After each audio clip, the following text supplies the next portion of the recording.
Ketika seorang istri percaya penuh pada suaminya, ia tak pernah menyangka bahwa koper biru itu menyimpan kebohongan. Satu pelacak kecil, satu struk perhiasan, dan satu nama yang seharusnya tidak pernah ada.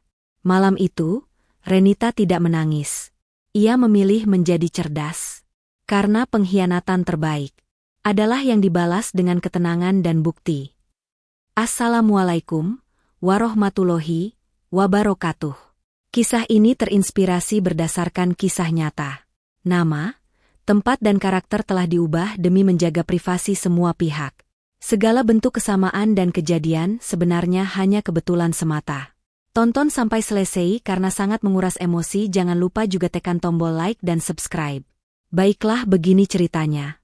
Suara detak jam dinding yang berirama konstan, seolah menjadi satu-satunya teman Renita malam itu. Jarum jam sudah menunjukkan pukul 8 malam. Di atas meja makan, hidangan capcay kuah kesukaan Wildan sudah mulai dingin. Terdengar suara mobil berhenti di halaman depan. Renita bergegas menuju pintu utama. Wildan masuk dengan napas sedikit terengah, wajahnya menyiratkan kepanikan, namun ada sesuatu yang lain di matanya. Sesuatu yang sulit dibaca. Mas, kok baru pulang? Aku khawatir banget loh. Wildan menghempaskan tubuhnya ke sofa. Maaf ya, Bu. Kantor lagi kacau balau hari ini. Benar-benar gila. Renita menyodorkan segelas air putih. Wildan meneguk air itu dengan cepat lalu menatap Renita lekat-lekat. Ia memegang kedua tangan istrinya. Bu, maafin Mas ya. Mas harus pergi besok pagi. Renita tertegun. Pergi maksud kamu dinas luar kota lagi? Kok mendadak banget sih, Mas? Wildan memotong cepat. Ini urgen, Bu, mendesak banget. Klien dari Singapura minta meeting darurat dan peninjauan proyek di sana. Bos sakit, jadi Mas yang ditunjuk. Ini menyangkut promosi jabatan Mas tahun depan. Ada setitik antusiasme yang berusaha keras disembunyikan di balik wajah lelah buat-buatan Wildan. Renita merasakan kejanggalan itu, tapi memilih diam. Berapa lama, Mas? Tanyanya, menyembunyikan kecurigaan. Seminggu Bu, paling cepat 5 hari. Wildan bangkit dari sofa dan berjalan menuju kamar tidur, mengeluarkan koper biru tua favoritnya.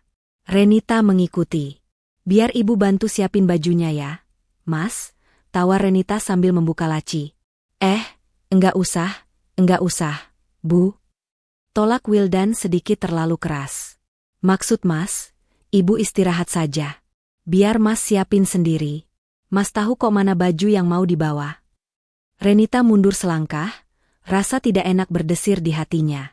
Setelah Wildan sibuk di kamar mandi, Renita kembali membawa teh hangat.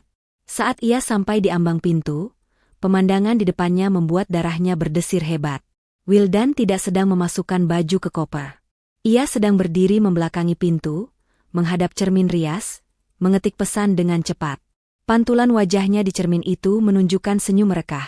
Senyum penuh bunga-bunga, senyum seorang pria yang sedang jatuh cinta. Sesekali ia menggigit bibir bawahnya menahan tawa kecil. Mas, panggil Renita. Suaranya sedikit bergetar.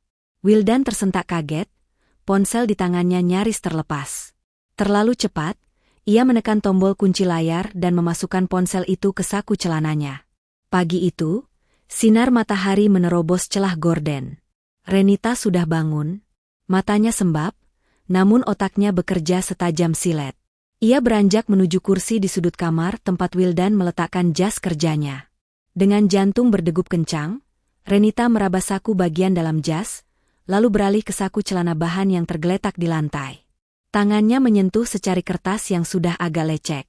Itu struk belanja. Mata Renita membelalak saat membaca rinciannya. Struk dari sebuah toko perhiasan ternama, tertanggal kemarin siang. Rincian, liontin emas putih inisial R, Rp8.500.000. Dada Renita terasa dihantam palu godam. Inisial R. Apakah itu untuknya, Renita? Tapi Wildan tidak memberikannya.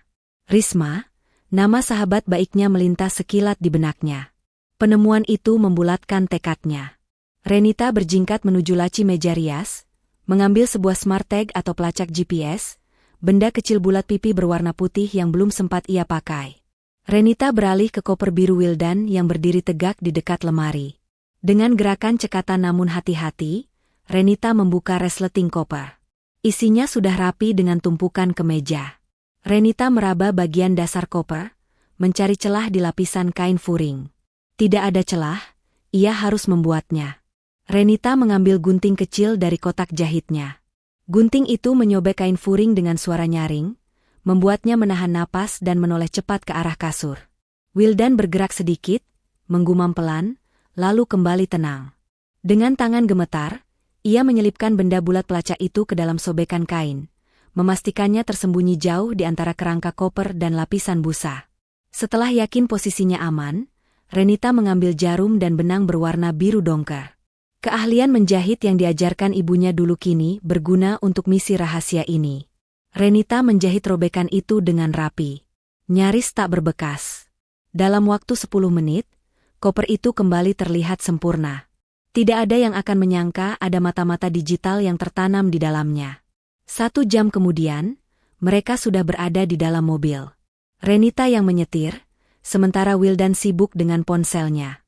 Aroma parfum Wildan pagi ini terasa sangat menyengat, jauh lebih wangi dari biasanya. Parfum mahal yang hanya dipakai ke acara kondangan. Wangi banget, Mas. Tumben pakai parfum yang itu? Tanya Renita. Kan mau ketemu klien internasional? Penampilan dan wangi itu nomor 1, elak Wildan gugup. Akhirnya mobil mereka memasuki area keberangkatan Terminal 3. Renita meminggirkan mobil di area drop-off. Mas, Ibu parkir dulu ya. Ibu antar sampai pintu check-in di dalam. Sekalian mau mampir beli kopi. Wildan panik. Jangan, Bu. Enggak usah repot-repot.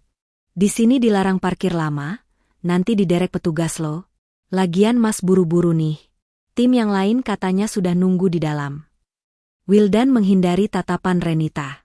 Ada ketakutan di sana? Ya sudah kalau Mas maunya begitu, kata Renita mengalah. Wildan segera membuka pintu mobil, menurunkan koper birunya, dan memeluk Renita sekilas, pelukan yang terasa hampa. Tanpa menunggu lebih lama, Wildan menarik koper birunya dan berjalan cepat memasuki gedung terminal, tanpa menoleh lagi ke belakang. Renita berdiri mematung, lalu membuka aplikasi pelacak di ponselnya. Titik merah mulai berkedip aktif. Lokasi, Terminal 3 keberangkatan. Sesampainya di rumah, Renita langsung duduk di sofa ruang tengah, menatap layar ponselnya lekat-lekat. 1 jam telah berlalu sejak ia meninggalkan Wildan di drop-off Terminal 3. Kalau dia jujur, sinyalnya harusnya sudah mati sekarang, gumam Renita. Ia membuka aplikasi pelacak. Jantungnya berdegup kencang saat melihat titik merah itu masih menyala terang. Sinyal aktif. Titik merah itu tidak berada di atas Laut Jawa atau di area bandara. Titik itu bergerak. Bergerak cepat. Itu kecepatan mobil di jalan tol, dan arahnya bukan menjauh dari Jakarta. Titik merah itu bergerak menyusuri tol dalam kota, lalu berbelok masuk ke arah tol Jagorawi. Darah Renita berdesir hebat. Mobil yang membawa koper Wildan keluar di pintu tol Cibubur. Renita memperbesar tampilan peta di layarnya. Zoom in. Titik itu melewati deretan ruko, melewati minimarket di ujung jalan, dan akhirnya masuk ke sebuah gerbang perumahan elit Grand Wisata Residence. Napas Renita mulai sesak. Ia hafal daerah itu. Titik merah itu berbelok ke Blok C, pelan-pelan menyusuri jalan komplek, lalu berhenti total. Diam. Jalan Cendana nomor 8. Ponsel di tangan Renita terlepas. Dunia Renita seakan runtuh seketika. Itu benar-benar rumah Risma. Jadi, Singapura itu adalah Risma. Dinas luar negeri itu hanya jarak tempuh 1 jam dari rumah mereka. Pukul 9 malam lewat 10 menit, ponsel Renita bergetar panjang. Nama kontak, suamiku dunia akhirat, muncul di layar. Renita menarik napas dalam-dalam, mengatur ekspresinya. Ia harus menjadi aktris terbaik malam ini. Assalamualaikum, sayang. Sudah sampai? Sapa Renita dengan nada ceria. Wajah Wildan muncul di layar. Rambutnya basah, ia mengenakan kaos oblong putih polos. Latar belakangnya aneh, tembok putih kosong tanpa ornamen apapun. Waalaikumsalam, Bu. Alhamdulillah, Mas baru saja masuk kamar hotel. jawab Wildan sambil menyeka lehernya. Duh, Singapura malam ini gerah banget ya. Renita memajukan wajahnya ke kamera. Hotelnya bagus enggak? Mas? Kok kayaknya sempit banget anglennya? Coba dong, ibu mau lihat pemandangan kamarnya. Wildan tampak gelagapan. Jangan, Bu. Kamarnya berantakan banget. Lagian ini hotel tua, Bu. Kantor lagi penghematan. Tiba-tiba di tengah obrolan mereka terdengar suara denting jam yang sangat khas. Teng, teng, suara itu berat, bergema, dan berirama lambat. Itu suara lonceng dari jam lemari antik berbahan kayu jati milik kakek Risma. Wajah Wildan memucat seketika. Suara apa itu, Mas? Kok kayak suara jam antik? Tanya Renita dengan nada polos, namun matanya menatap tajam. Oh, itu, Bu. Di lobi hotel di bawah ada jam antik gede banget. Suaranya kencang, elak Wildan. Pagi harinya, Renita mengenakan blazer biru tua. Aura kelembutan yang biasa memancar darinya kini berganti dengan ketegasan yang dingin. Ia pergi ke bank, meminta pencetakan rekening koran 3 bulan terakhir dari rekening tabungan bersama. Jari telunjuknya berhenti di satu baris transaksi pada tanggal 5 bulan lalu. Transfer keluar 50 juta rupiah. Keterangan, Risma Catering. Lalu transfer 7.500.000 rupiah, pelunasan cicilan motor Risma. Wildan membiayai hidup Risma menggunakan uang tabungan masa depan mereka. Renita meremas kertas rekening koran itu hingga kusut, lalu melaju ke kantor hukum Hendra Rekan. Pak Hendra, pengacara senior sahabat ayahnya, menyambutnya. Di ruang kerja yang kedap suara, Renita menumpahkan semuanya, bukan dengan air mata, tapi dengan data. Secara hukum, rumah warisan adalah harta bawaan, itu aman, jelas Pak Hendra. Kuncinya sekarang di sertifikat fisik. Kamu harus amankan sertifikat aslinya hari ini juga. Dan segera pindahkan sisa saldo di rekening bersama ke rekening pribadimu. Kosongkan saja. Dan kumpulkan bukti perzinahan yang lebih visual. Renita mengangguk mantap. Misi pengamanan aset dimulai. Siang itu, Renita kembali ke rumah dengan misi pengamanan aset. Ia masuk ruang kerja Wildan. Renita membuka brankas kecil di balik lukisan dinding, menggunakan kode tanggal pernikahan mereka. Betapa ironisnya. Renita mengambil sertifikat hak milik, SHM, rumah, BPKB mobil Alphard, dan beberapa perhiasan. Saat hendak menutup brankas, mata Renita tertumbuk pada sebuah kotak bludru merah kecil di sudut terdalam. Ia membukanya. Isinya sepasang cincin kawin, tapi bukan cincin kawin mereka. Di bagian dalam cincin itu terukir nama, Wildan Risma 2024. Tangan Renita gemetar hebat hingga kotak itu terjatuh. 2024, dugaan itu menghantam ulu hati Renita. Pantas saja Wildan begitu loyal mengeluarkan uang. Risma bukan sekadar selingkuhan. Risma mungkin sudah dianggap istri kedua yang disembunyikan. Renita memungut cincin itu, menggenggamnya erat. Baiklah, Mas. Kalau kamu sudah main sejauh ini, aku pun tidak akan setengah-setengah. Ia mengosongkan brankas itu sepenuhnya, hanya menyisakan 1 lembar kertas. Fotokopi buku nikah Renita dan Wildan yang sudah ia coret silang besar dengan spidol merah. Matahari mulai meninggi, menyengat aspal jalanan kompleks perumahan Grand Wisata Residence. Di bawah naungan pohon trembesi yang rindang, sebuah mobil Avanza hitam terparkir tenang. Sudah 3 jam Renita duduk di sana. Pukul 9. Suara pintu pagar rumah Risma terdengar dibuka. Tubuh Renita menegang. Ia segera menyambar kamera DSLR dengan lensa telefoto. Sosok itu muncul. Wildan. Suaminya itu keluar hanya mengenakan celana pendek kolor bola dan kaos oblong tipis yang sudah belel. Kaos yang dulu ia bilang malu dipakai keluar. Renita mendengus sinis sambil menekan tombol record. Tak lama kemudian, Risma keluar membawa nampan berisi kopi dan gorengan, mengenakan daster batik. Tanpa ragu, Risma memeluk pinggang Wildan dari belakang. Wildan berbalik, tertawa lebar, lalu mencubit hidung Risma dengan gemas. Klik, klik, klik. Renita memotret momen itu berkali-kali.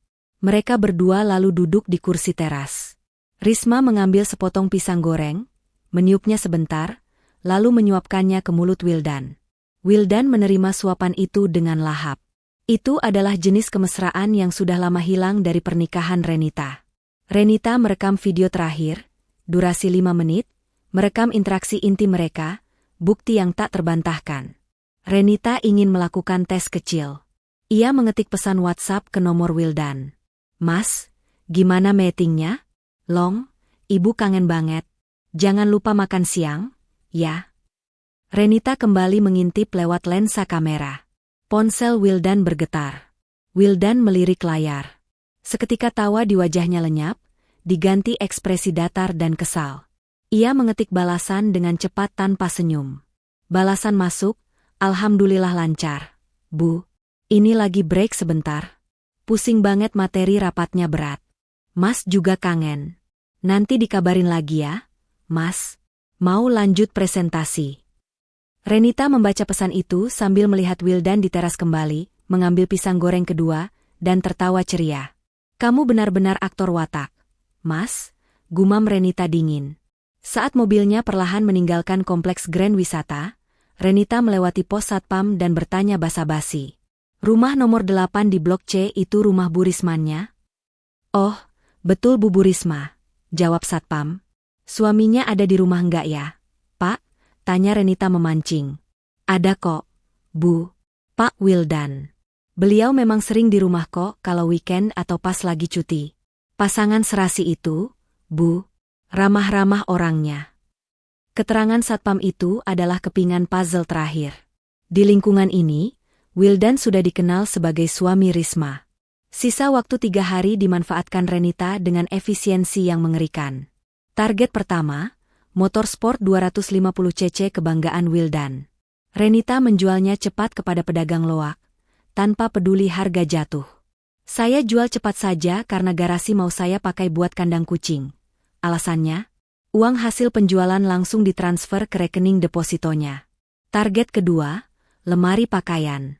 Renita memanggil Bey Darmi, memintanya mencari 5 kardus bekas mie instan. Jam tangan, kamera mirrorless, stick golf, semua barang koleksi Wildan ia kumpulkan. Ia melempar baju-baju kerja Wildan ke dalam kardus tanpa dilipat. "Koper itu buat manusia yang punya harga diri. Kalau buat sampah cukup kardus mie instan saja," ujar Renita kepada Bey Darmi.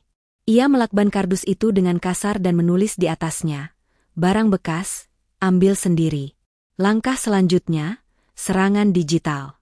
Renita memblokir kartu kredit utama Wildan dan mengganti semua password layanan berlangganan. Saat Wildan pulang, dia tidak akan bisa menikmati fasilitas kecil apapun yang dibayar oleh Renita. Aura Wildan perlahan terhapus dari rumah itu. Hari yang dinanti tiba. Renita duduk di kursi rotan di balkon lantai 2, mengenakan gaun terusan selutut berwarna merah marun. Warna perang. Ponsel di pangkuannya bergetar. "Alhamdulillah, Mas sudah landing, Bu." Renita membalas jebakan, "Ibu jemput ke bandara ya." Wildan menolak panik, "Jangan, Bu. Mas sudah pesan taksi bandara kok." Renita tidak membalas lagi. Aplikasi pelacak di iPad-nya menunjukkan titik merah itu mulai bergerak meninggalkan rumah Risma. 10 menit berlalu, sebuah mobil Honda HR-V putih muncul di tikungan jalan. Itu mobil Risma, B1157 RMD. Risma menghentikan mobilnya 5 rumah dari rumah Renita. Wildan keluar sambil menarik koper biru. Sebelum menutup pintu mobil, Wildan membungkuk sedikit ke dalam, sebuah ciuman perpisahan. Wildan menegakkan tubuhnya, merapikan jasnya, lalu berjalan kaki menuju rumahnya sendiri. Renita turun ke lantai 1. Ia mematikan semua lampu utama. Gorden-gorden tebal ditutup rapat, membuat suasana di dalam rumah menjadi temaram, nyaris gelap gulita. Renita duduk di single sofa di sudut ruang tamu yang paling gelap, menyilangkan kaki dengan anggun. Ia menunggu. Terdengar suara kunci diputar di lubang pintu. Wildan menyeret kopernya masuk. "Assalamualaikum." "Bu, Mas pulang?" Suara Wildan terdengar ceria, namun ragu. Ia masuk ke dalam perangkap. "Waalaikumsalam, Mas.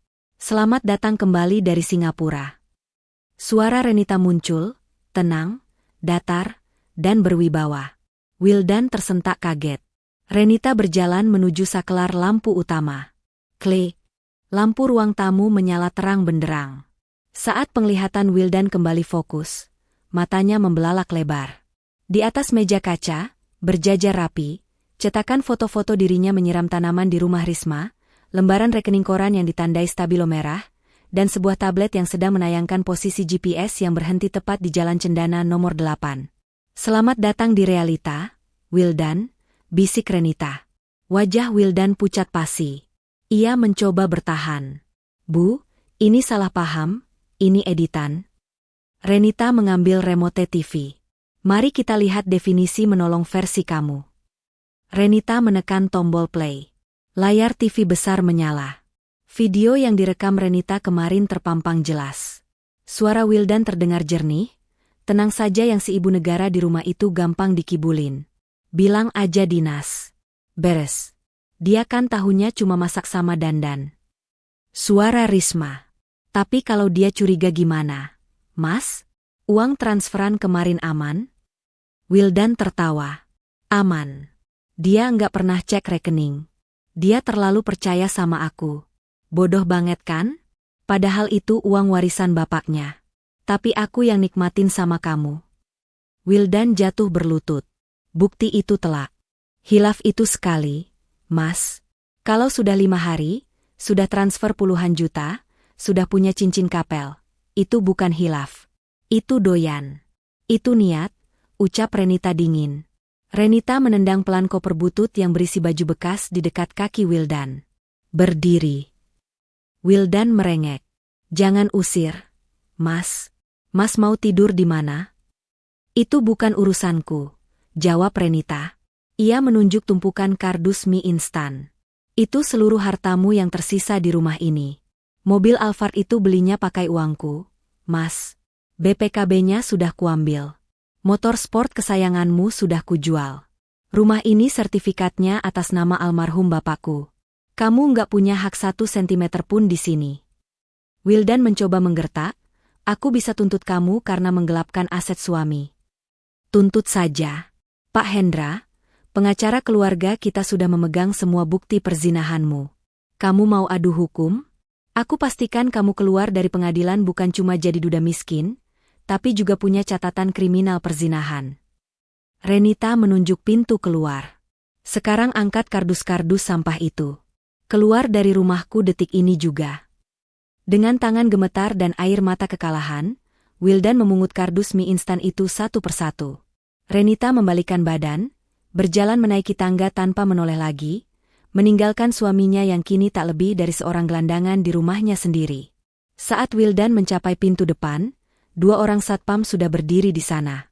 Wildan harus berjalan keluar, membawa kardus mie instan dan koper butut, menjadi tontonan memalukan bagi tetangga. Renita kemudian mengirim pesan terakhir pada Risma, paketmu sudah dikirim. Ambil sampah ini, dia milikmu sekarang seutuhnya. 1 bulan kemudian, Renita duduk di kafe, menikmati hidup barunya. Seorang teman menunjukkan video Wildan yang kini kurus dan kucel, bertengkar hebat dengan Risma di kontrakan petak. Ternyata cinta mereka cuma seharga saldo ATM, ucap Renita sambil tersenyum. Ia melangkah keluar dari kafe dengan kepala tegak. Kehilangan orang yang tidak tahu berterima kasih bukanlah musibah, melainkan anugerah Tuhan yang terbungkus rasa sakit. 6 bulan telah berlalu. Rumah besar warisan ayahnya kini terasa damai, jauh dari bayangan Wildan. Renita telah menjual mobil Alphard yang dibeli dengan uangnya dan membeli sebuah sedan hybrid baru atas namanya sendiri, menggunakan sisa uang di depositonya. Ia sepenuhnya mendedikasikan diri untuk kembali ke karir konsultasi lepas di bidang manajemen keuangan, profesi yang ia tinggalkan 10 tahun lalu demi Wildan. Hari ini, ia meresmikan kantor barunya di lantai 25 sebuah gedung pencakar langit di Jakarta Pusat. Renita duduk di balik meja kayu minimalis dengan pemandangan cakrawala kota yang terhampar luas di jendela kaca besar. Di layar laptopnya, ia baru saja menyelesaikan proposal untuk klien besar.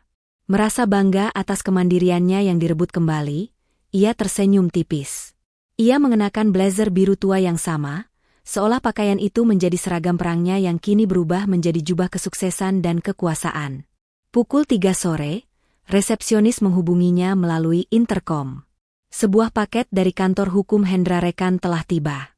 Renita mengizinkan kurir masuk ke kantornya. Ia membukanya perlahan.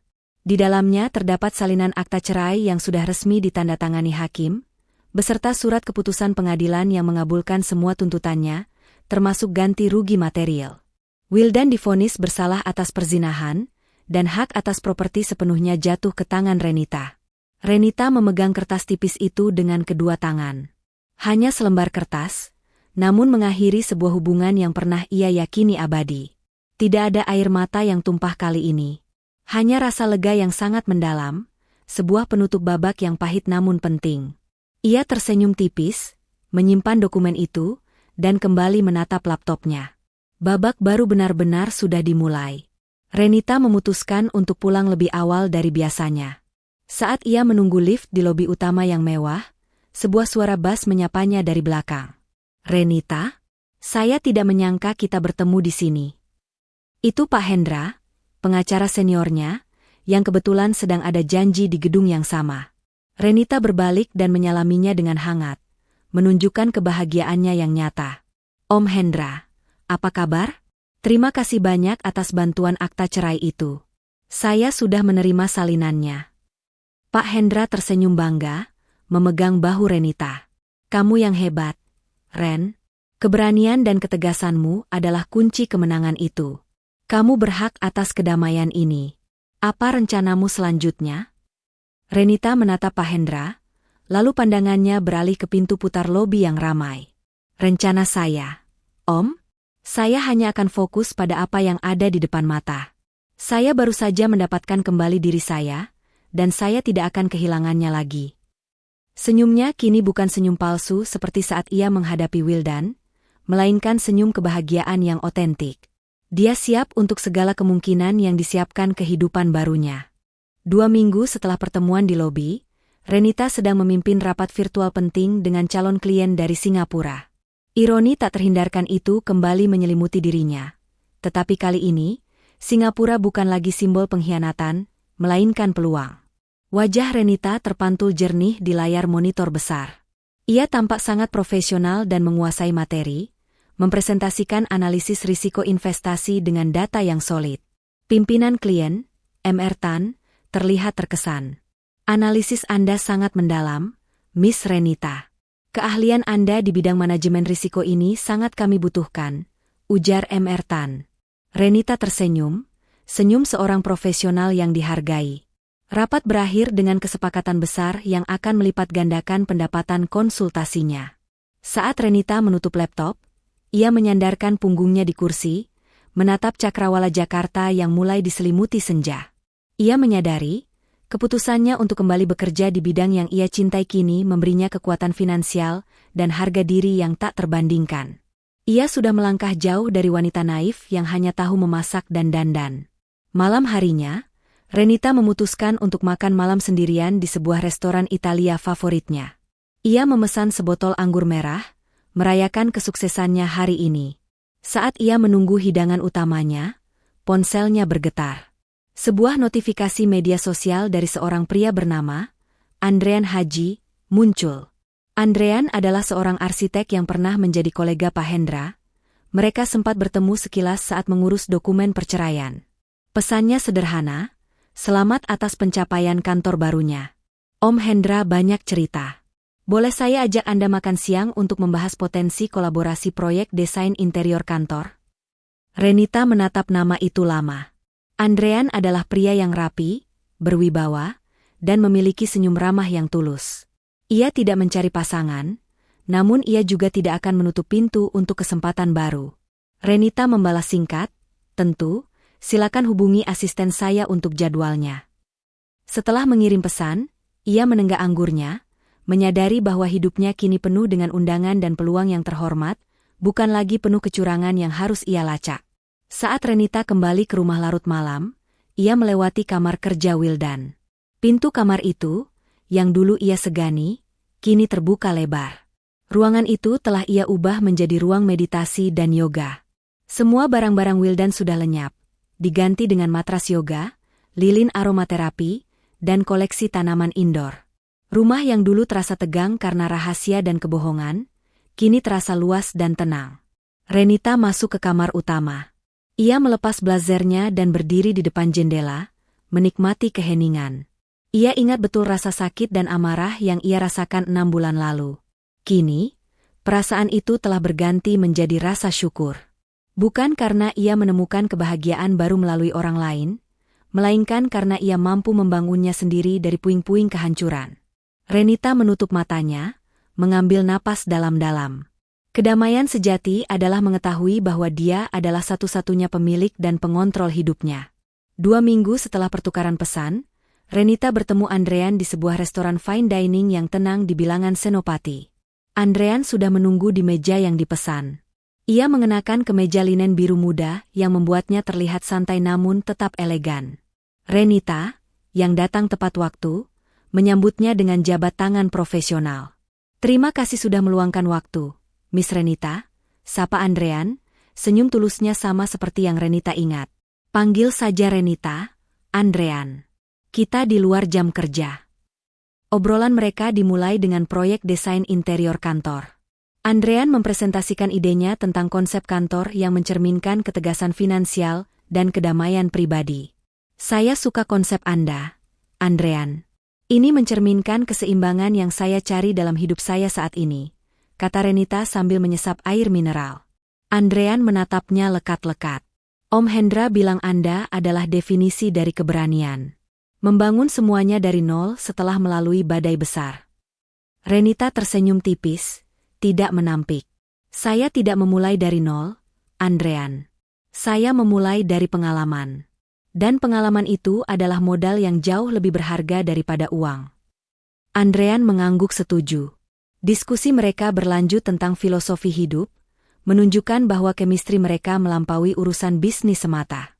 Sore hari di akhir pekan, Renita menghabiskan waktu dengan membersihkan kamar utama. Ada satu laci meja rias yang selama ini ia hindari karena penuh dengan barang-barang kecil yang tidak penting. Saat menggeser tumpukan kosmetik lama, tangannya menyentuh bundelan karet gelang berisi kartu nama. Renita mengambilnya. Itu adalah kartu nama Wildan dari 5 tahun lalu, saat suaminya baru dipromosikan. Kartu nama dengan logo perusahaan lama, mencantumkan gelar, senior manager, dan nomor ponsel yang kini sudah diblokir. Renita menatap kartu nama itu lama, membalik-baliknya di antara jemarinya. Ironisnya, kartu nama ini mencerminkan masa-masa ketika ia masih percaya buta pada pria ini. Tidak ada rasa sakit, tidak ada amarah. Yang tersisa hanyalah rasa iba yang singkat, bukan untuk dirinya yang dulu, tapi untuk nasib Wildan yang kini terperosok dalam kemiskinan dan kehilangan segalanya demi kesenangan semu. Renita berjalan ke tempat sampah mini di samping meja kerjanya. Tanpa ragu, ia meremas kartu nama itu dan membuangnya. Suara kertas yang diinjak pedal tempat sampah terdengar, seperti bunyi penutupan buku. Benar-benar tamat. Pukul 10 pagi, di ruang konferensi kantornya yang berlatar belakang Cakrawala Jakarta, Renita menyelesaikan panggilan konferensi video dengan tim hukum klien besar dari Timur Tengah. Jabat tangan virtual dilakukan. Kontrak senilai miliaran rupiah telah diamankan. Ini adalah kesepakatan terbesar yang pernah ia raih, memastikan bahwa kekayaan dan kemandirian finansialnya kini jauh melampaui apapun yang pernah ia miliki bersama Wildan. Renita berdiri, berjalan menuju jendela kaca besar. Blazer biru tuanya memantulkan cahaya matahari pagi. Ia menyentuh kaca yang dingin itu, melihat ke bawah pada hiruk-pikuk kota.